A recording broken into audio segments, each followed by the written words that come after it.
الحمد لله الذي جعل الشمس والقمر بحسبان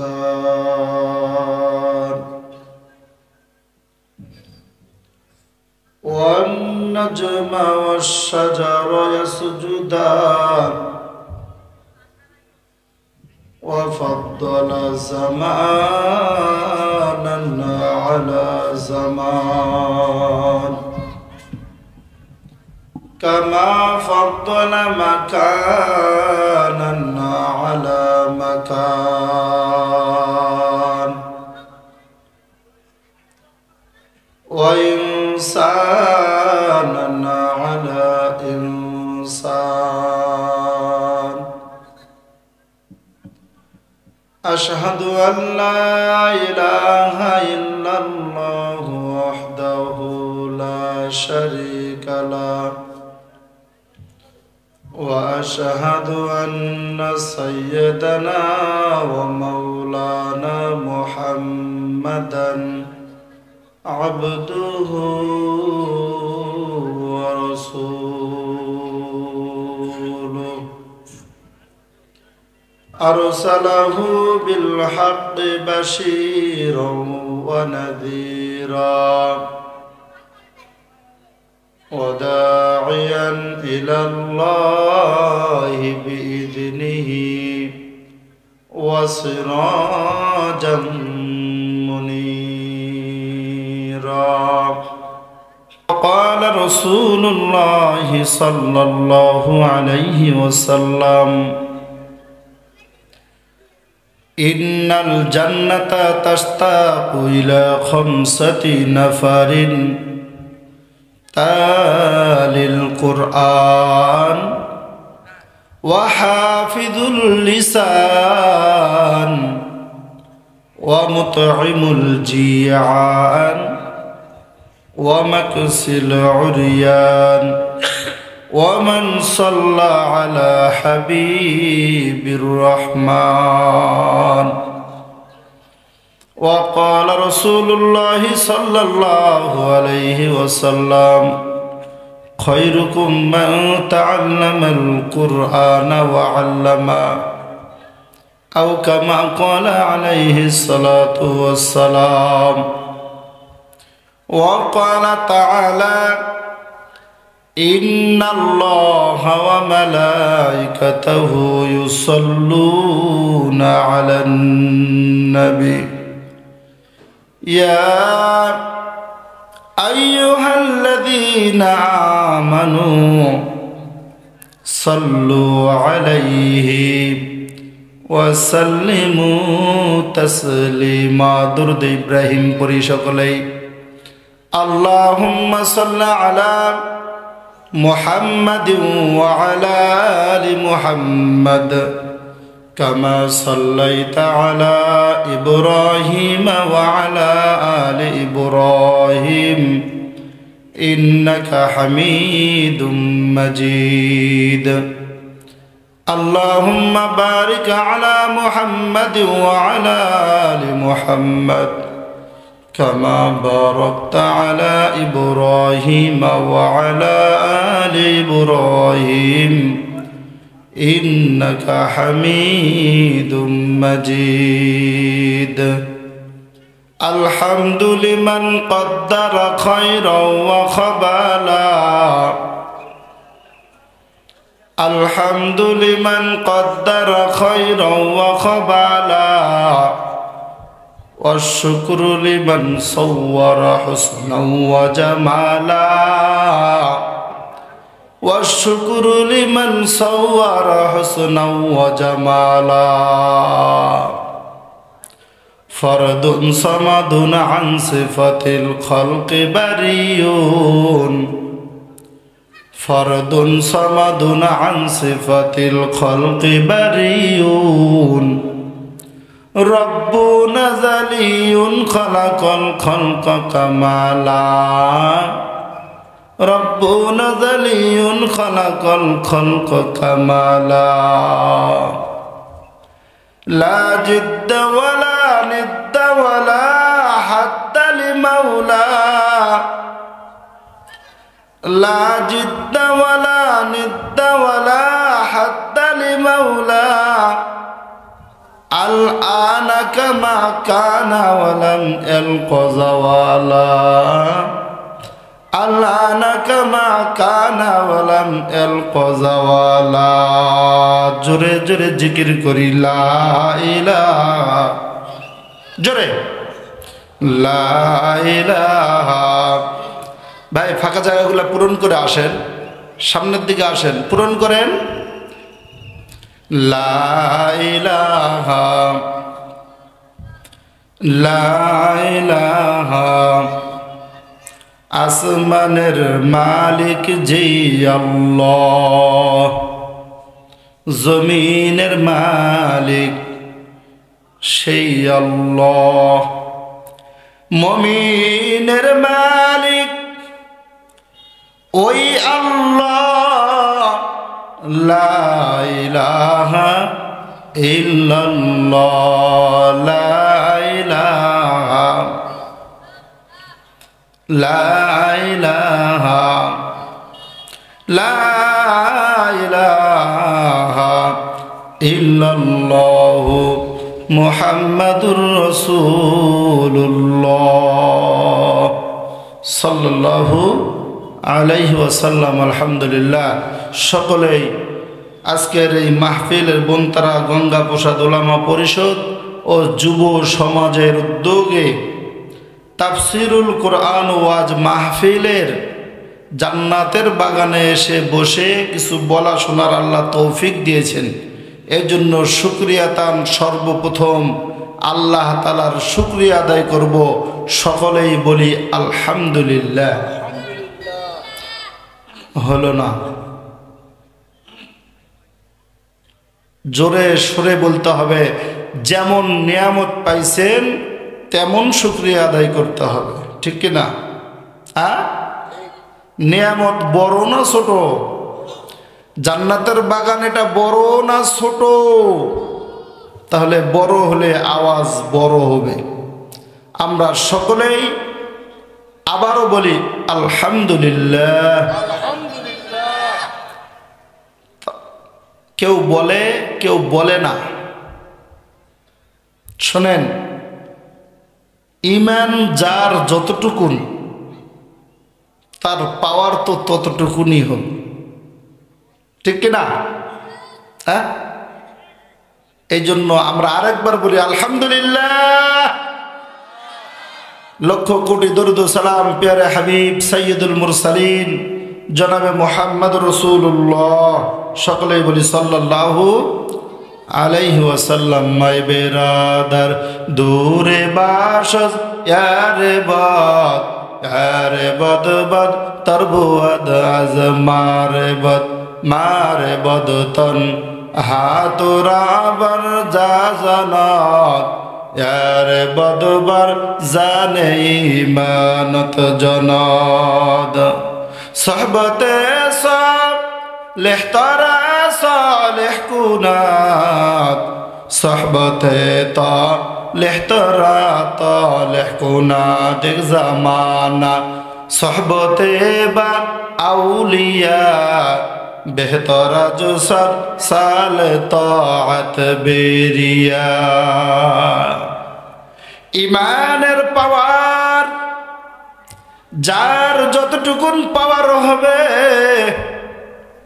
সে ততটুকুনি আলহামদুলিল্লাহ বলতে পারবে, ঠিক কিনা? ভাই, ইমানের পাওয়ার বাড়বে কখন? আল্লাহ রব্বুল আলামিন বলে দিয়েছেন ওয়াকুনু মা'আস সাদিকিন। আল্লাহু আকবার। ইমানের পাওয়ার কখন বাড়বে? কখন? নেককারের সঙ্গী বনতে হবে। কার? নেককারের সঙ্গী বনতে হবে, তাহলে ইমানের পাওয়ার বাড়বে। কালামুল্লাহ শরীফের তেলাওয়াত শুনতে হবে, তাহলে ইমানের পাওয়ার বেড়ে যাবে, ঠিক না?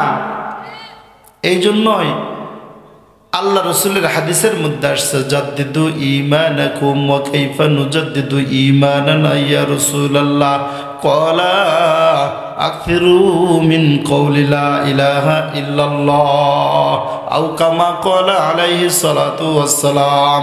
আল্লাহর হাবিব সাল্লাল্লাহু আলাইহি ওয়াসাল্লাম সাহাবাদেরকে বলেন, ও সাহাবারা, তোমরা তোমাদের ঈমান নবায়ন করো। সাহাবারা বলতেছেন, ইয়া রাসূলুল্লাহ, আমরা আমাদের ঈমান কেমনে তাজা করব, কেমনে নবায়ন করব? আল্লাহ রসুল বলতেছেন, আকসিরু মিন কওল, বেশি বেশি করে তোমরা বলো লা ইলাহা, জোরে জোরে জোরে, লা ইলাহা ইল্লাল্লাহ, লা ইলাহা ইল্লাল্লাহ। যত কালেমার জিকির হবে তত ইমানের পাওয়ার হবে, আর যত ইমানের পাওয়ার হবে তত গৌর গোবিন্দের মতন প্রাসাদগুলি ভেঙে ভেঙে পড়ে যাবে। ঠিক কি না? যাবে না? যাচ্ছে না? কি কন আছে নাকি? নাই, চলে যাবে। যত বড় পাওয়ার হোক না কেন, জমিনের মধ্যে আকাশ চুম্বি যদি কারো ক্ষমতা হয়, তারপরেও তাকেও কি করতে হবে? ছাড়তে হবে। নমরুদ, ফেরাউন, কেউ টিকতে পারে না। ঠিক কিনা? আল্লাহ রাব্বুল আলামিন, আল্লাহ রাব্বুল আলামিন সহজে ধরেন না, কিন্তু ধরলে ছাড়েন না। এমন ধরা ধরবে যে পালানোর রাস্তা খুঁজে পাবে না। ঠিক কিনা? এই জন্য সাবধান। এখনো ও মুসলমান, আমরা এখনো ভুলে যাই আল্লাহ তাআলাকে, যে আমরা ভুলে গেছিলাম, আমরা যে আল্লাহ তাআলার জিকির থেকে ভুলে গেছি, আমরা যে নামাজ কালাম ছেড়ে দিয়েছি, এখনো ভুলে যাই। সব তওবা করে আমরা ফিরে আসি, আল্লাহ তাআলা মাফ করে দিতে পারেন। পারেন কিনা? লা তাকনাতু মির রাহমাতিল্লাহ, ইন্নাল্লাহা ইয়াগফিরুয যুনুবা জামিআ। ও বান্দা, আমি আল্লাহর দরবার থেকে নৈরাশ হয় না, আমি আল্লাহ রাব্বুল আলামিন মাফ করে দিব। এখনো ফিরে আসার সুযোগ আছে। আল্লাহ রাব্বুল ইজ্জত তৌফিক দান করুক। সকলে বলেন আমিন, জোরে বলেন আমিন। শোনেন, ইমানের পাওয়ার বাড়ান। ইমানের পাওয়ার না থাকার কারণে আজকে এই অবস্থা। যত বাড়বে তত অবস্থা মুসলমানের দিকে ইনশাআল্লাহ আরাম আয়েশের দিকে আসবে। আসবে কিনা? ইসলামের শিথিলতা আসবে, শান্তি আসবে। যত পাওয়ার কমবে তত দুঃশাসন আমাদের উপরে চেপে বসবে। ঠিক কিনা? এজন্য সাবধান। আল্লাহ তৌফিক দান করুক। একটি ছোট্ট একটি হাদিস, দুইটি হাদিস পাঠ করা হয়েছে। একটি হাদিসের মধ্যে আল্লাহ রসুল সাল্লাল্লাহু আলাইহি ওয়াসাল্লাম বলতেছেন, জমিনের মধ্যে 5 শ্রেণীর মানুষ আছে। কয় শ্রেণীর? 5 শ্রেণীর মানুষ আছে। আচ্ছা, এর আগে একটা কথা বলি, আমরা সবাই যে এখানে আসছি কিসের জন্য? আগে উদ্দেশ্য ঠিক করতে হবে। ঠিক কিনা? আসছেন, বাদাম খাচ্ছেন, চলে যাচ্ছেন না। এখানে আসছেন কিসের জন্য? উদ্দেশ্যটা কি? এটা আগে আপনার আমার উদ্দেশ্য ঠিক করা দরকার। ঠিক কিনা? আমরা এখানে কি জন্য আসছি? কোরআন ও হাদিস থেকে কিছু আলোচনা হবে, শুনবো, আমল করব, তদ অনুযায়ী আল্লাহ তাআলার জান্নাত পর্যন্ত যেন পৌঁছা যায়, এই আশা। ঠিক কিনা? রেজায়ে মওলার আশায় আসছেন কিনা? মওলার রাজি খুশি করার জন্য আসছেন কিনা? আল্লাহ রাজি তো জান্নাত পাবো, না নইলে তো পাবো না। ঠিক কিনা? ভাই, দোস্ত, বুজুর্গ, আমরা আসছি জান্নাতের আশায়। আর জান্নাত, আল্লাহ রসুলের হাদিস, জান্নাত অপেক্ষা করছে যে মানুষের আশায়। সুবহানাল্লাহ, সুবহানাল্লাহ হলো না? ও মুমিন, ও মুমিন, জমিনের মধ্যে তুমি একবার সুবহানাল্লাহ বলবা। এই তোমার সুবহানাল্লাহ বলার দ্বারা আল্লাহ রাব্বুল আলামিন জান্নাতের মধ্যে যে সুবহানাল্লাহ বলবে তার জান্নাতের মধ্যে একটা গাছ বপন করে দিবে। সুবহানাল্লাহ। ও মুমিন, আপনার জানা নাই ওই গাছের ডালপালা কতগুলি হবে, ওই গাছের শাখা প্রশাখা কত হবে, এইটা আপনার জানা নাই। আপনি যদি 6666 তালার অধিকারী জান্নাতি হয়ে থাকেন, তাহলে আপনার ওই সুবহানাল্লাহর গাছটার ডালপালা ওই 6666 তালা পর্যন্ত পৌঁছে যাবে। সুবহানাল্লাহ বলেন, আরো জোরে বলেন সুবহানাল্লাহ। একবার সুবহানাল্লাহ বলার দ্বারা একটা গাছ কত দূর হবে? আপনি যদি 100 তলা বিশিষ্ট জান্নাতের মালিক হন, 100 তলা পর্যন্তই আপনার গাছ উঠে যাবে। বলেন না, আলেমদের মুখ দিয়ে শোনেনও নাই যে জান্নাতের মধ্যে আম পারে খেতে হবে না? শোনেন নাই? হ্যাঁ, ঘরে শুয়ে শুয়ে খাবেন, শুনছেন কিনা? তে ঘরে শুয়ে খাইতে হলে তো গাছটা তো ঘর পর্যন্ত আসতে হবে নাকি? আল্লাহ রাব্বুল আলামিন বান্দার একটা সুবহানাল্লাহর দ্বারা একটা গাছ দিবে, ওই গাছের ডালপালা ঘরে ঘর পর্যন্ত পৌঁছে যাবে। সুবহানাল্লাহ। ও মুমিন, ওই আরামদায়ক জান্নাত 5 শ্রেণীর মানুষের জন্য অপেক্ষা করতেছে। সুবহানাল্লাহ। কয় শ্রেণীর মানুষ? কয় শ্রেণীর মানুষ? এই 5টা শ্রেণী মানুষের মধ্যে আপনার আমার থাকার ইচ্ছা আছে না নাই? কার কার আছে হাত তোলেন।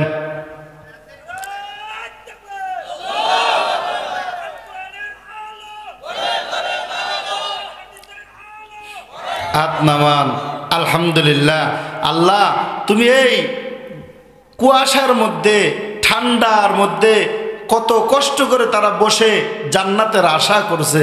আল্লাহ, তুমি এই রসুলের হাদিসে যে 5 শ্রেণীর মানুষ আছে তাদের মধ্য থেকে যে কোনো একটা শ্রেণী হিসেবে আমাদেরকে কবুল করেন। সকলে বলেন আমিন। ওয়াকাল রাসূলুল্লাহ সাল্লাল্লাহু আলাইহি ওয়াসাল্লাম, ইন্নাল জান্নাতা তাশতাকু ইলা 5 নাফারিন। 1 নাম্বার হলো তালিল কুরআন। আল্লাহু আকবার। 1 নাম্বার, যারা কুরআন শরীফ তেলাওয়াত করে তাদের জন্য জান্নাত অপেক্ষা করবে। সুবহানাল্লাহ। এ জোরে জোরে বলেন মুমিন সুবহানাল্লাহ। ও মুমিন, কুরআন শরীফ তেলাওয়াতকারী যারা হবে তাদের জন্য জান্নাত অপেক্ষা করবে, কিন্তু এখানে শর্ত হলো কোরআনটা সহি করে পড়তে হবে। কোরআনটা সহি করে পড়তে হবে। বলে এই সহি করে কেমনে পড়া যায়? বলে সহি করে পড়তে গেলে একমাত্র নুরানি মাদ্রাসাগুলাতে পড়া শেখা যায়, আর কোথাও সহি হয় না। ঠিক কিনা? মসজিদের মুক্তবে হবে না, আপনাকে কোন নুরানি মাদ্রাসায় পড়তে হবে। বলে এইটা শুধু ছেলেদেরকে পড়াবো না, এটা মেয়েদেরকেও পড়াইতে হবে। খায়রুকুম মান তাআল্লামাল কুরআন ওয়া আল্লামা। ওই ব্যক্তি শ্রেষ্ঠ যে জমিনের মধ্যে কোরআন শিক্ষা করে এবং শিক্ষা দেয়। সুবহানাল্লাহ।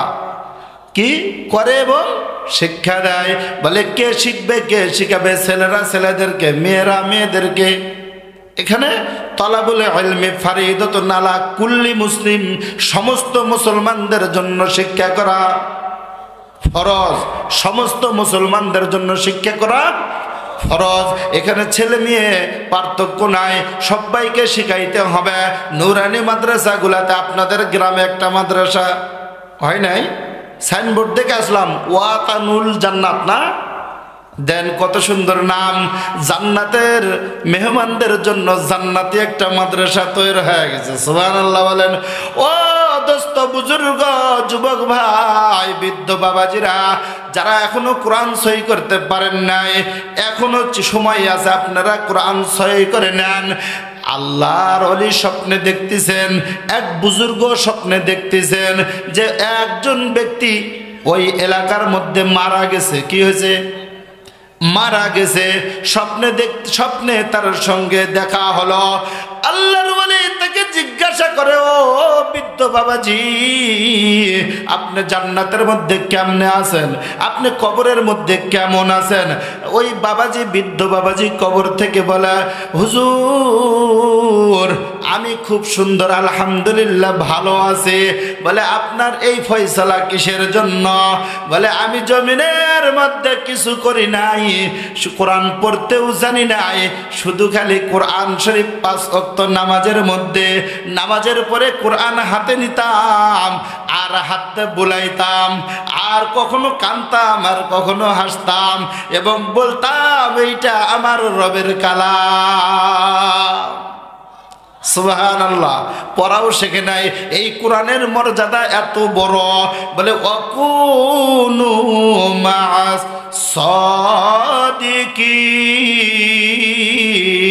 সাদিকিন।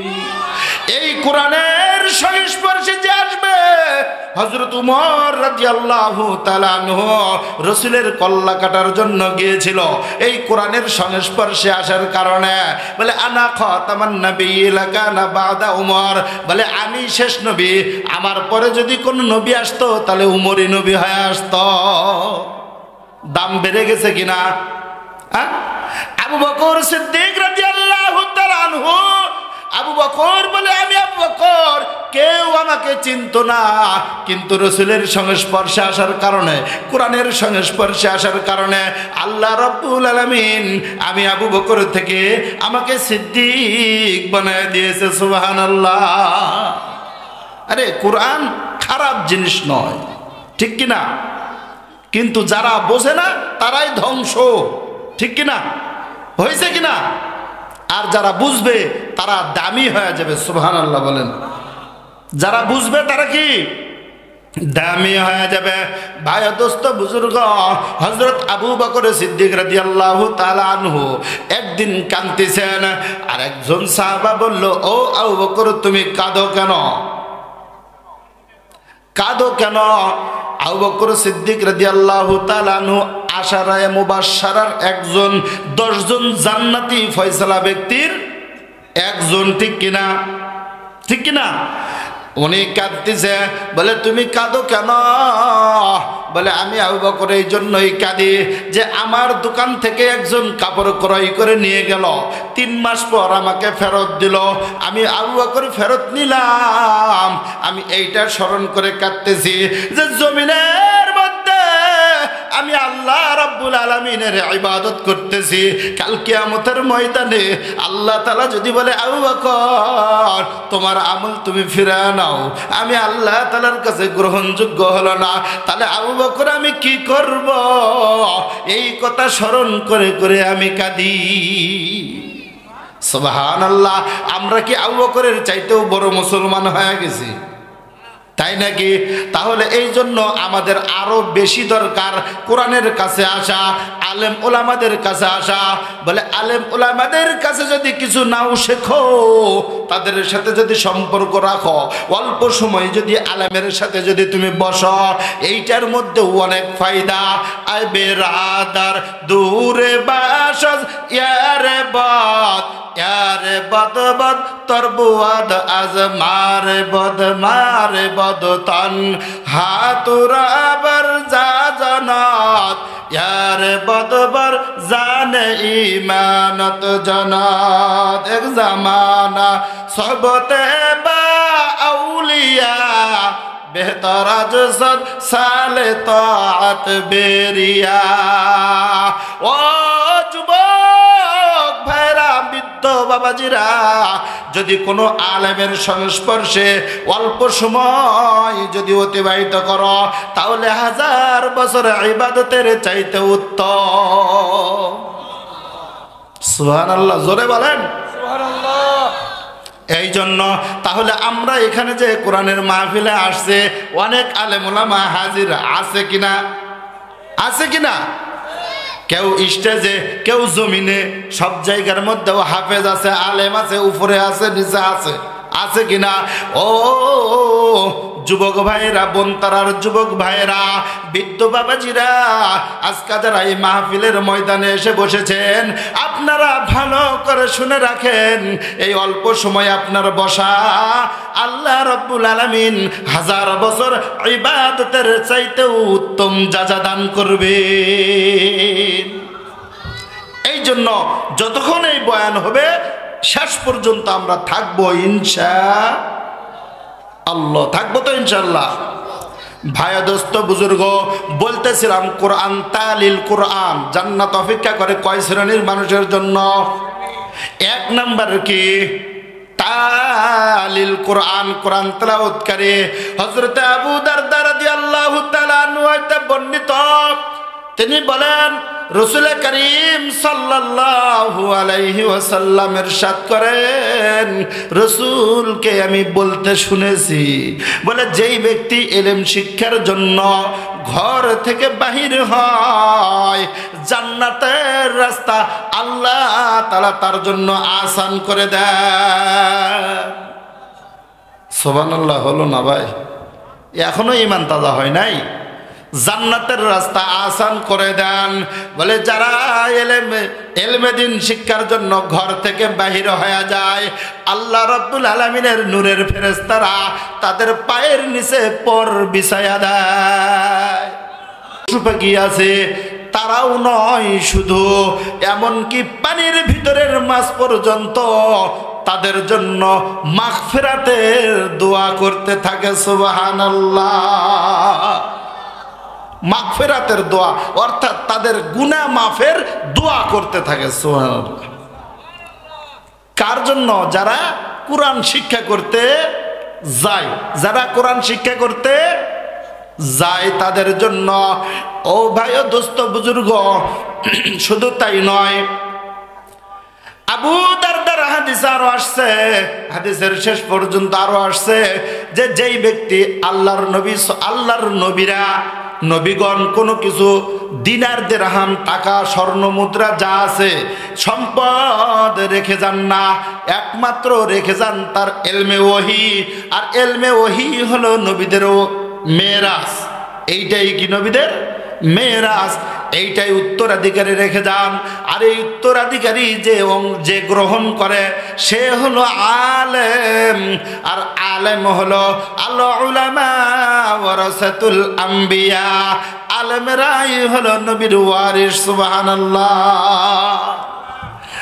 আর যে ব্যক্তি ইলমে ওহী ধারণ করলো সে যেন একটা বিপুল অংশ নিজে ধারণ করলো। সুবহানাল্লাহ। ভাই ও দোস্ত বুজুর্গ, এই জন্য শিক্ষার দরকার আছে না নাই? হ্যাঁ বলে ভাই ও দোস্ত বুজুর্গ, বলে এলমে ওহী যেটা শিক্ষা এটাই শুধু শিক্ষা। কিন্তু বর্তমান জামানায় যদি একজন হাফেজ হয়, তাকে মনে হয় কি সমাজে তার কোনো মূল্য নাই। একজন আলেম হয়, মূল্য নাই। যদি ডাক্তার হয়, সমাজের লোকেরা তাকে দেখতে যায়, বলে অমুকের ছেলে ডাক্তার হয়েছে। যদি একটা ইঞ্জিনিয়ার হয়, সবাই তাকে দেখতে যায়, অমুকের ছেলে ইঞ্জিনিয়ার হয়েছে। যদি কেউ ডক্টরেট করে আসে বিদেশ থেকে ইংলিশের উপর অথবা অন্য কোনো সাবজেক্টের উপর, তাহলে তাকে সবাই দেখতে যায়, বলে অমুকের ছেলেটা প্রতিষ্ঠিত হয়েছে। বলে কি না? বলে না? ও যুবক ভাই, বৃদ্ধ বাবাজিরা, এই এলেমের আল্লাহ তাআলার কাছে কোনো দাম নাই। আল্লাহ তাআলার কাছে এই এলেমের কোনো মূল্য নাই। এইটা দুনিয়ার এলেম, দুনিয়াতে থেকে যাবে। একমাত্র এলমে ওহী যার ভিতরে আছে সেইটাই সেই শুধু জ্ঞানী এবং তারই শুধু দাম, সেই শুধু এলেমওয়ালা। সুবহানাল্লাহ। সেই শুধু কি এলেমওয়ালা।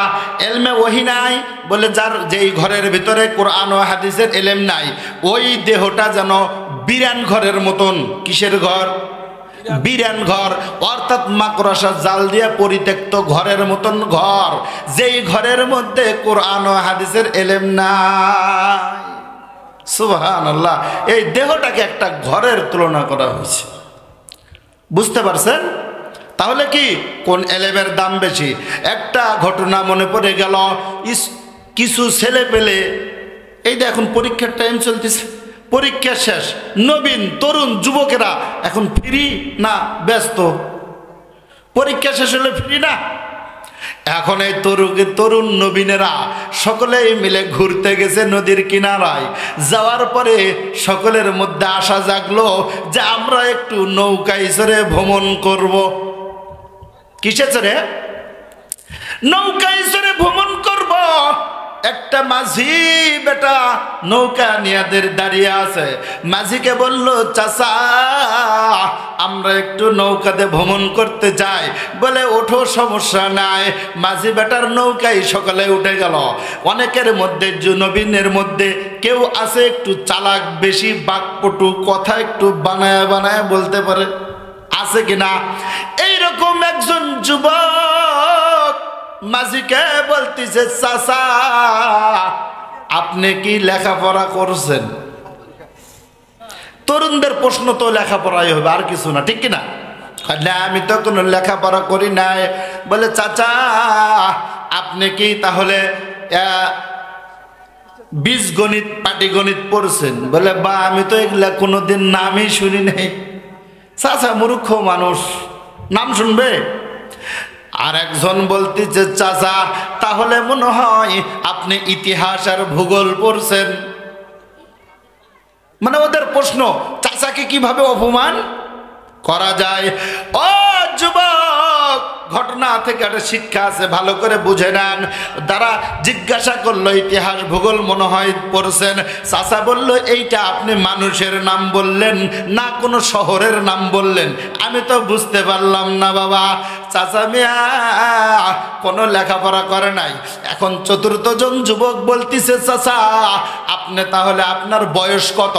চাচা বলতেছে, এখন আমার বয়স হলো 40-এর কাছাকাছি। কত বয়স? চাচা মিয়া বলতেছে, ও বাবারা আমার বয়স হলো 40-এর কাছাকাছি বছর, 40 বয়স। তখন যুবকেরা বলতেছে, চাচা আপনি তো আপনার জীবনের অর্ধেকটা নষ্ট করে ফেলাইছেন, খুয়ে গেছে, আপনার তো কোনো লাভ হলো না। চাচা মিয়া একটু নিজেকে ছোট মনে হলো। আমরা সবাই এদিকে শুনি। চাচা মিয়া একটু নিজেকে ছোট মনে হলো। আকুতি কাকুতি করে চাচা নজরটা সাফ করে চুপ করে থাকলেন। এমতো অবস্থায় নৌকা যখন নদীর কিনারা থেকে মধ্যবর্তী অবস্থায় চলে গেল, চতুর্দিক থেকে মেঘাচ্ছন্ন হয়ে গেল আকাশ। আকাশটা মেঘাচ্ছন্ন হওয়ার পরে আকাশের মধ্যে একটা মেঘাচ্ছন্ন ভাব, বৃষ্টি বৃষ্টি ভাব। এই মুহূর্তে নদীর পানির মধ্যে ঢেউ ঢেউ আর ঢেউ। নদীর পানির মধ্যে এরকম ঢেউ খায় না, খায় না, ঢেউ শুরু হয়ে গেছে। এই নদীর পানি যখন এদিক থেকে ওদিকে বাড়ি দেয়, তখন নৌকা কিন্তু সোজা হয়ে থাকে না। থাকে নাকি? হ্যাঁ, এমতো অবস্থায় এখন চাচা মিয়া প্রশ্ন করে, ও যুবক বাজানেরা, তোমরা কি নৌকার মধ্যে যে উঠেছ, তোমরা কে কি পড়েছো আমাকে বলো দেখি। আচ্ছা, এখন চাচা উল্টে প্রশ্ন করলো, কয় তোমরা কে কি পড়েছ এখন বলো দেখি। এখন তো নতুন নৌজোয়ান, তারা বুঝবে কিছু? চাচার মারপ্যাচ বোঝে নাই। তারা স্কুলের মধ্যে যত বিদ্যা শিখছে সব বইয়ের নাম ফিরিস্তি শুরু করে দিচ্ছে। এক সাইডতে বইগুলোর নাম বলে, ইতিহাস ভূগোল থেকে শুরু করে নাম শুরু করছে। চাচা মিয়া বলতেছে, বৃদ্ধ যুবক বাজানেরা, এখন নদীর মধ্যে যে তোমরা আসছ, তোমাদের এই বইগুলা কি তোমাদের ইতিহাস, তোমাদের ভূগোল, তোমাদের বীজগণিত পাটিগণিত, এগুলা কি তোমাদেরকে এখন যদি নৌকা ডুবে যায় তাহলে বাঁচাবে নাকি? এগুলা বাঁচাইতে পারবে? এগুলা বাঁচাইতে পারবে না। তখন তারা বলতেছে, চাচা মিয়া এগুলার দ্বারা তো বাঁচা যাবে না। তখন চাচা মিয়া বলতেছে, তোমরা সাঁতার কাটছো, সাঁতার শিখছো নাকি? নবীন নৌজওয়ানেরা বলে, চাচা আমরা তো কেউ সাঁতার শিখি নাই, সাঁতার শেখে নাই। এখন তাহলে চাচা মিয়া আর একটা কথা বলেছে, তাদের এই কথার উত্তরে সেটা শুনবেন। হ্যাঁ, এইটা পরে বলতেছে আমরা বলতেছিলাম তালিল কোরআন, কোরআন শিক্ষার আলোচনা চলতেছে না? তালিল কোরআন, কোরআন শিখলে আল্লাহ তাআলার, কোরআন শিখলে পরিপূর্ণ মানুষ হওয়া যায়। কি হওয়া যায়? মানুষ হওয়া যায়। শুধু হাত পা থাকলে মানুষ হওয়া যায় না, কোরআন এলমে ওহির দ্বারা মানুষ হওয়া যায়। গর্ব সুরত আদমি ইনসাবুদে আহমদ আবু জাহেল হাম এক সাবুদে। গর্ব সুরত আদমি ইনসাবুদে আহমদ আবু জাহেল হাম এক সাবুদে। আদমিরা আদমিয়ত লাজমাস্ত উদ রাগর বুনা বাসদ হাইজামাস্ত। আদমিয়ত লাহম শাহম পুস্তনিস্ত আদমিয়ত জুজরি যায় দোস্তনিস্ত। শুধু খালি সুরত দেখলেই মানুষ হবে না, মানুষের মতন দেখলে তার ভিতরে এলেম, আল্লাহ তাআলার ইলমে ওহী, কোরআন ও হাদিসের ইলম ঢুকতে হবে এবং সেইটা রিজায়ে মাওলার জন্য হতে হবে, তাহলেই মানুষ হওয়া যাবে। তাছাড়া কিন্তু যদি সুরতে মানুষ হইতো তাহলে আহমদ আবু জাহেল হাম একসানিস, তাহলে আহমদ সাল্লাল্লাহু আলাইহি সাল্লাম আর আবু জেহেল একই হয়ে যাইতো। ঠিক কিনা? ঠিক কিনা? মানুষ মানুষ হতে গেলে মানুষত্ব লাগবে। কি লাগবে? মানুষ হতে গেলে তার ভিতরে মানুষত্ব লাগবে, আর মানুষত্বের জন্য ইলমে ওহী সঠিক জ্ঞান লাগবে, সঠিক জ্ঞান লাগবে।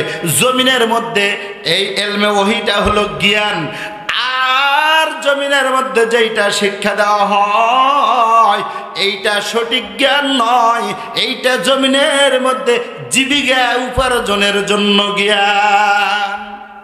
তার কারণ দুনিয়াবি যেটা শিক্ষা দেওয়া হয় এটার দ্বারা আপনার বিমান বানা শিখাবে, মোটর বানা শিখাবে, এইটা বানা শিখাবে, ওইটা শিখাবে, এইটা করবে, এই কিভাবে ধান উৎপন্ন হবে, ঠিক কিনা?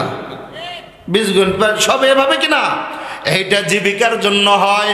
আর সঠিক ইলমে ওহীর জ্ঞানটাই হলো আসল জ্ঞান।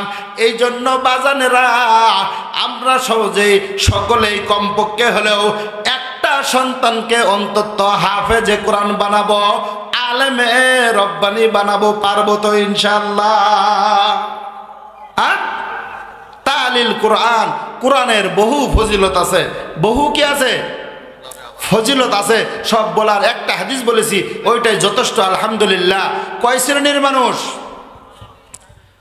এক নাম্বার তালিল কোরআন, 5 নাম্বার হলো ওমান সাল্লা আলা হাবিবির রহমান আও কামা ক্বালা আলাইহিস সালাতু ওয়াস সালাম। 5 নাম্বার হলো রসুলের প্রতি বেশি বেশি করে দরুদ পাঠ করতে হবে। কি করতে হবে? ও যুবক বাজানেরা, জমিনের মধ্যে যেই ব্যক্তি যত বেশি দরুদ পড়বে, আল্লাহ রাব্বুল আলামিনের হাবিব বলেন সে আমার নিকটে তত থাকবে। সুবহানাল্লাহ। ওয়া ক্বালা রাসূলুল্লাহ সাল্লাল্লাহু আলাইহি ওয়াসাল্লাম মান আহাব্বা সুন্নতি ফাকাদ আহাব্বানি ওয়া মান আহাব্বানি কানা মাই ফিল জান্নাহ। যে যত বেশি আমার সুন্নতকে আঁকড়ে ধরলো সে জান্নাতে তত নিকটবর্তী হবে। সুবহানাল্লাহ। জোরে বলেন সুবহানাল্লাহ। কয়টা গাছ? একটা গাছ, ভুলে গেছেন? আরে একবার সুবহানাল্লাহ, একটা গাছ মিস করবেন কেন? জোরে বলেন সুবহানাল্লাহ।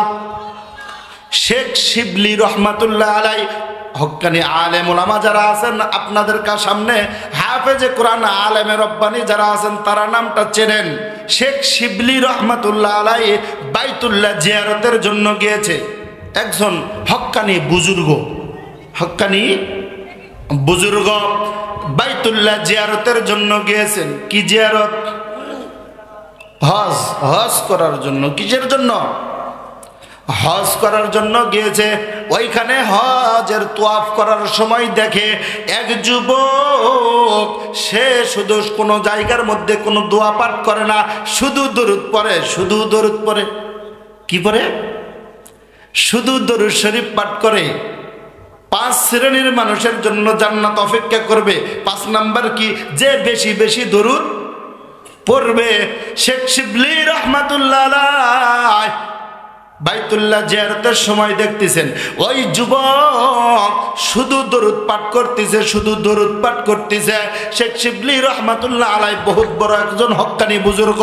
ওই যুবককে ডাক দিয়ে বললেন, ও যুবক, তুমি কেন সমস্ত জায়গার মধ্যে দরুদ পাঠ করতেছো? তুমি কি এই দোয়াগুলা জানো না? যেখানে যেই দোয়া পাঠ করতে হয় সেই দোয়াগুলা কি তোমার জানা নাই? তুমি কেন দোয়াগুলা পাঠ করতেছো না? ওই যুবক বলে, হুজুর, আমি এই দরুদের মধ্যে যত ফজিলত পাইছি এই বাকি দোয়াগুলার মধ্যে তত পাই নাই।